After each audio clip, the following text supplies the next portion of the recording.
Puluhan warga desa Lambuno gelar aksi demo di depan kantor Bupati Kolaka Utara, Sulawesi Tenggara. Masa terlibat kericuhan dengan petugas polisi dan Satuan Pamong Praja. Masa meminta kejelasan dari Bupati untuk menuntaskan masalah puluhan warga yang hak pilihnya tidak terdaftar dalam daftar pemilihan tetap kepala desa. Masa menghamburkan KTP di depan kantor Bupati Kolaka Utara sebagai bentuk kekecewaan mereka karena kartu tanda penduduk yang mereka miliki tidak diakui oleh panitia Pilkades. Kami mengawal aspirasi masyarakat Desa Lambuno terkait adanya dugaan pencabutan hak pilih dari panitia Pilkades sebanyak 57 orang. Jadi kita merujuk dari surat edaran Bupati, itu kita duga ada penyelewengan pelaksanaan yang dilakukan oleh panitia. Usai berunjuk rasa di kantor Bupati Kolaka Utara, masa berlanjut ke DPRD untuk menyampaikan aspirasinya. Dari Kabupaten Kolaka Utara, Sulawesi Tenggara, Rail Yanas Ainis melaporkan. Selamat malam, apa kabar pemirsa? Ricuh unjuk rasa di depan kantor Bupati Kolaka Utara, Sulawesi Tenggara menjadi pembuka jumpa kita di iNews Prime. AG anak yang berkonflik dengan hukum diserahkan ke Kejaksaan Negeri Jakarta Selatan dan akan segera disidangkan. Sementara polisi berhasil menangkap pelaku mutilasi seorang perempuan di Sleman, Yogyakarta. Saya Abraham Silaban, Anda menyaksikan iNews Prime.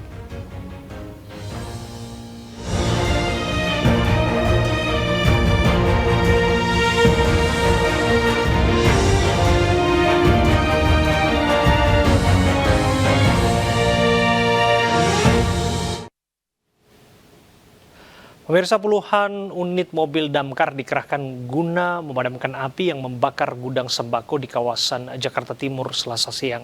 Meski kerugian ditaksir mencapai miliaran rupiah, beruntung tidak ada korban jiwa dalam peristiwa tersebut.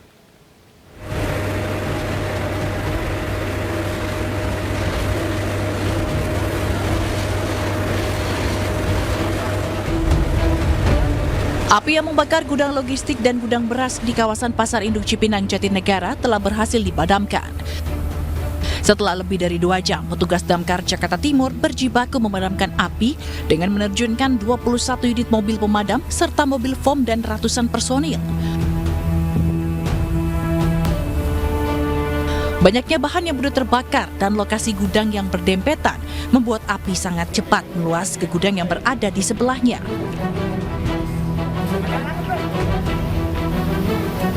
Sampai TKP, api sudah membumbung tinggi dan asap pun dari segala penjuru terlihat sangat-sangat hitam. Ternyata pas saat kita semua sampai di TKP, terbakar adalah bukan hanya beras tapi termasuk sembako di dalamnya. Diketahui peristiwa ini terjadi pada saat jam makan siang dan api pertama kali muncul dari gudang beras. Para pekerja yang panik langsung berupaya menyelamatkan diri keluar dan memanggil petugas pemadam kebakaran. Gudang beras. Itu di sebelah kita itu gudang beras. Itu nggak lama? Iya, nyamber lah. Oh, langsung perambatan ke gudang ke dalam. Karena apa? Di sini kan karton. Karton sifatnya panas kan, panas ya bakar. Tidak ada korban jiwa dan luka dalam peristiwa kebakaran ini, namun kerugian ditaksir mencapai miliaran rupiah. Polda Metro Jaya menyerahkan AG dan berkas perkaranya ke Kejaksaan Negeri Jakarta Selatan Selasa siang. Kejaksaan menyiapkan 7 jaksa bersertifikasi anak dan sidang akan digelar tertutup.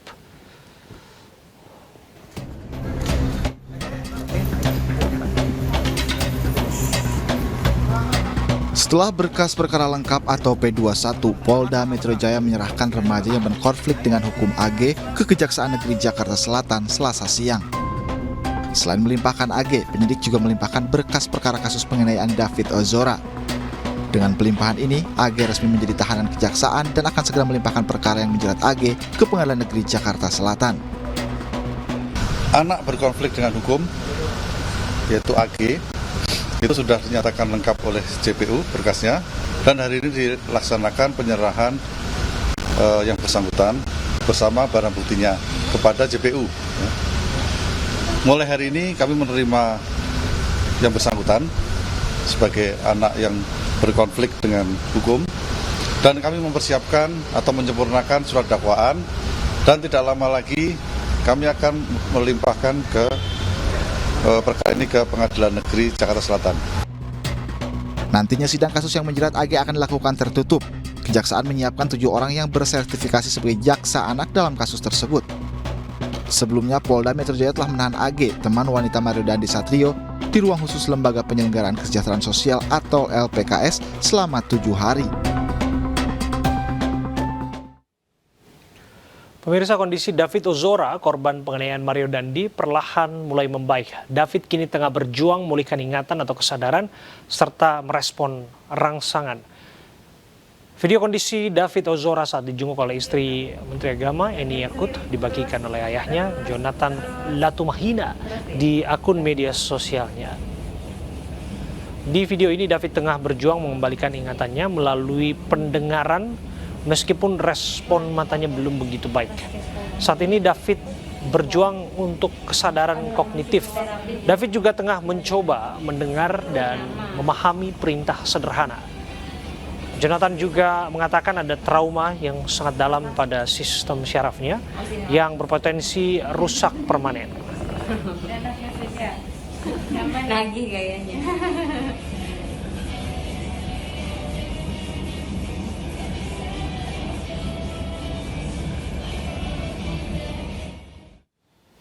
Kita beralih ke informasi lainnya. Pebulu tangkis nasional Syabda Perkasa Belawa telah dimakamkan di TPU Dukuh Karaban, Sragen, Jawa Tengah. Jenazah Syabda dimakamkan satu liang lahat dengan ibu dan neneknya.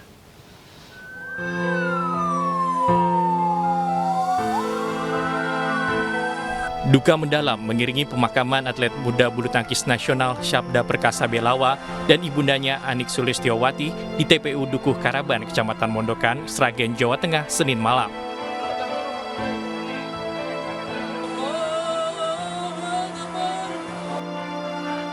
Jenazah Syabda dan ibundanya dikuburkan satu liang lahat dengan neneknya Karsi yang meninggal sehari sebelumnya.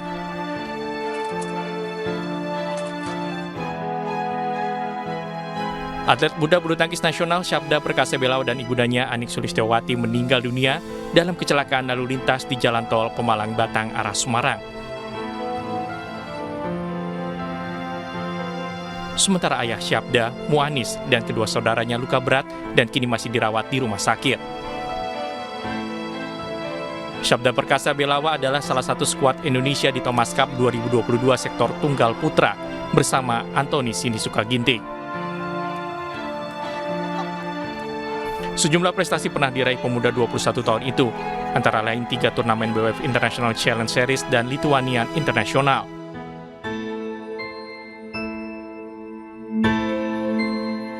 Mengawali karirnya tahun 2013 bersama klub PB Jarum Kudus dan Pemusatan Latihan Nasional tahun 2018, Syabda menduduki peringkat 90 dunia BWF. Tim Liputan iNews melaporkan. Polisi menangkap pemutilasi seorang perempuan yang jenazahnya ditemukan di sebuah wisma di Sleman, Yogyakarta. Pelaku ditangkap di Temanggung, Jawa Tengah.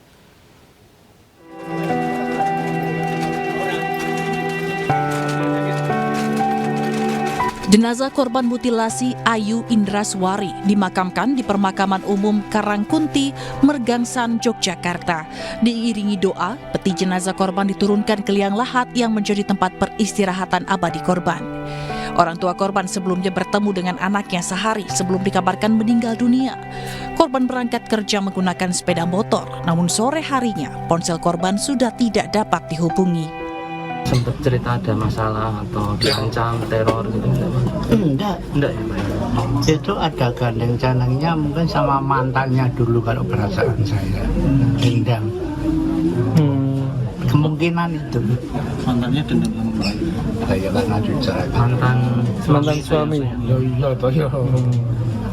Kalau justru punya usut sepertinya itu. Sementara itu, Polda Daerah Istimewa Yogyakarta telah menangkap pelaku di Temanggung, Jawa Tengah, dan kini tersangka sudah ditahan. Yang pelaku saat ini sudah tertangkap sebetulnya Mbak, tertangkap. Bagaimana saya sampaikan tadi, pelaku sudah tertangkap. Barusan saja kami mendapatkan informasi dari anggota di lapangan, yaitu pelaku tertangkap di Temanggung. Namun kami belum bisa menyampaikan lebih lanjut dikarenakan tentunya kami menunggu kedatangan pelaku di markas Polda DIY untuk dilakukan pemeriksaan lebih lanjut. Sebelumnya, Ayu Indraswari, wanita 34 tahun ditemukan tewas dengan kondisi tubuh dimutilasi. Korban ditemukan di dalam kamar mandi sebuah wisma di Jalan Kaliurang, kilometer 18, Pakem, Sleman, Yogyakarta. Pembunuh membawa kabur sepeda motor serta 2 ponsel milik korban. Dari Yogyakarta, Kunanto, iNews melaporkan. Kita ke informasi lain, pemirsa. Kepala BPN Jakarta Timur Sudarman Harsa Saputra dan istrinya Vidya Fiskarista telah selesai diklarifikasi KPK mengenai asetnya. Kepala BPN Jakarta Timur Sudarman beserta istrinya diperiksa buntut dari viralnya gaya hidup mewah yang dipamerkan istrinya di media sosial. Selama lebih dari 10 jam, Kepala BPN Jakarta Timur Sudarman Harja Saputra melakukan klarifikasi di Gedung Merah Putih KPK. Sesaat setelah keluar dari KPK, Sudarman tidak menjawab pertanyaan wartawan, hanya mengatakan bahwa semua data dan fakta sudah disampaikan. PLT juru bicara KPK Ali Fikri mengatakan klarifikasi tersebut merupakan rangkaian proses untuk memastikan laporan harta kekayaan pejabat negara yang merupakan data faktual.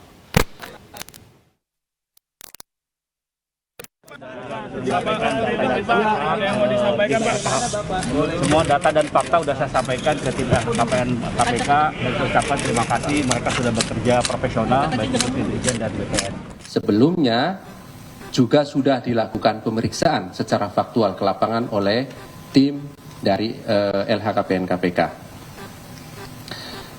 Klarifikasi LHKPN ini merupakan rangkaian proses begitu ya untuk memastikan bahwa kepatuhan dan kebenaran pelaporan dari LHKPN penyelenggara negara tersebut sesuai dengan faktual begitu ya. Aksi pamer harta atau flexing yang dilakukan sejumlah pejabat maupun keluarganya menjadi sorotan publik. KPK pun memanggil satu persatu pejabat yang keluarganya gemar pamer kemewahan untuk mengklarifikasi harta kekayaan yang mereka miliki.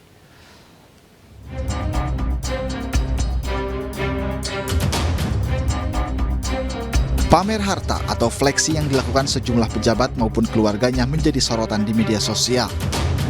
Terbaru gaya hidup mewah Vidya Fiskarita yang merupakan istri Kepala Badan Pertanahan Negara Jakarta Timur Sudarman Harja Saputra menjadi perbincangan. Warganet membongkar pamer kemewahan dilakukan Vidya mulai dari pelesiran ke luar negeri hingga koleksi tas mewah yang dimiliki.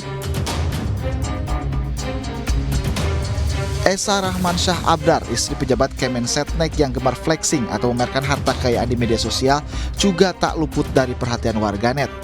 Esa sendiri adalah Kepala Subbagian Administrasi Kendaraan Biro Umum di Kementerian Sekretariat Negara. Gaji ASN bergolongan 3C ini hanya berkisar antara 2 hingga 4 juta rupiah. Kemensetnek pun melalui siaran pers menyampaikan permohonan maaf atas kegaduhan yang ditimbulkan.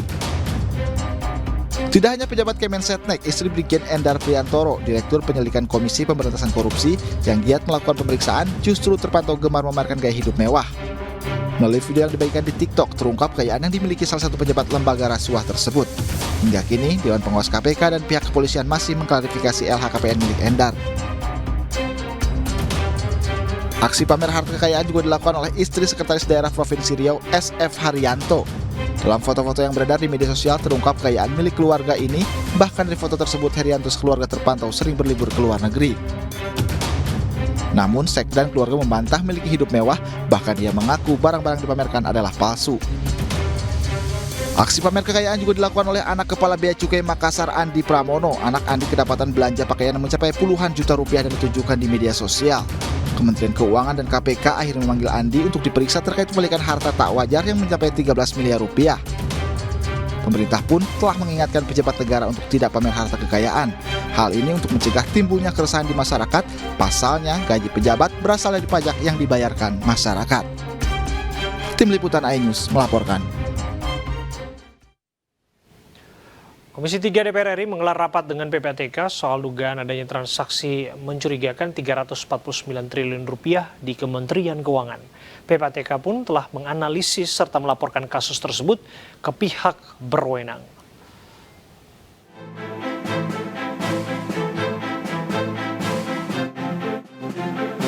Komisi 3 DPR RI menggelar rapat dengan PPATK soal dugaan adanya transaksi mencurigakan Rp349 triliun di Kementerian Keuangan. Dalam rapat kali ini, DPR ingin memastikan soal aliran dana Rp349 triliun tersebut merupakan kasus TPPU atau bukan. Tidak hanya itu, DPR juga menanyakan soal tindak lanjut laporan kejanggalan aliran dana yang ditemukan PPATK. Anggota Komisi 3 DPR fraksi PAN Mulfahri Harahap mencecar Kepala PPATK Ivan Yustiavandana. Mulfahri mempertanyakan soal analisis yang dilakukan PPATK terkait transaksi senilai Rp349 tersebut. Penyidik bisa membuktikan bahwa bukti itu kemudian berujung pada tidak adanya transaksi keuangan mencurigakan, ya memang ya kami mau tidak mau ya memang harus ikut seperti hukum acaranya gitu.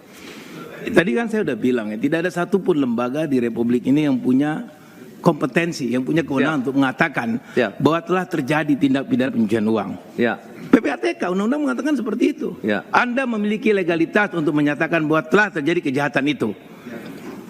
Dan tentu ada konsekuensinya ketika ini sudah dideklar dan kemudian disampaikan kepada lembaga terkait, kan harus ada follow up.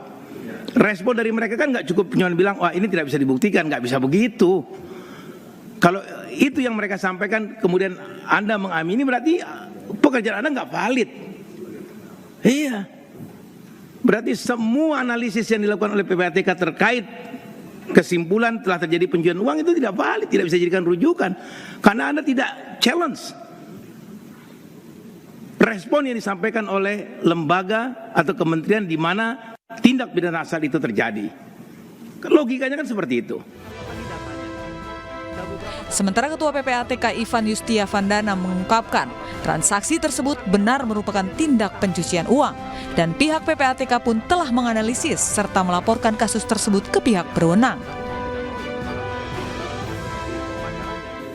Ya, jadi Pak Mulfahri yang kami hormati, kita bahkan ada program yang kita bilang recycling. Jadi jika tidak ditindaklanjuti oleh aparat penegak hukum, kita lihat lagi datanya. Dan beberapa kasus memang kita melihat jika tidak ditindaklanjuti oleh aparat penegak hukum, orang yang sama kemudian bermutasi dengan pihak-pihak lain dengan menggunakan nomini. Kita temukan fakta itu. Termasuk beberapa kasus yang lagi marak tidak ditindaklanjuti, kita lihat lagi orangnya, dia berubah menjadi orang lain, PT-nya PT lain, lokasinya lokasi lain, segala macam dengan transaksi yang lebih besar. Tapi kita nggak berhenti memang Pak, jangan Bapak ya percaya dengan kita nggak akan berhenti. Jadi kita tidak langsung diskusi, aparat penegak hukum bilang udah selesai, udah terbukti, kita nggak. Kasus GHTP, kasus BA, kasus DW segala macam itu kita desek terus. Kasus NA dan segala macam itu kita desek terus. Meski demikian, dari Komisi 3 merasa PPATK yang seharusnya memiliki wewenang untuk mengusut tuntas kejahatan pencucian uang tersebut tetap terbuka dengan DPR RI, terutama Komisi 3 yang selama ini merasa tidak pernah menerima laporan soal transaksi mencurigakan tersebut pada rapat-rapat sebelumnya.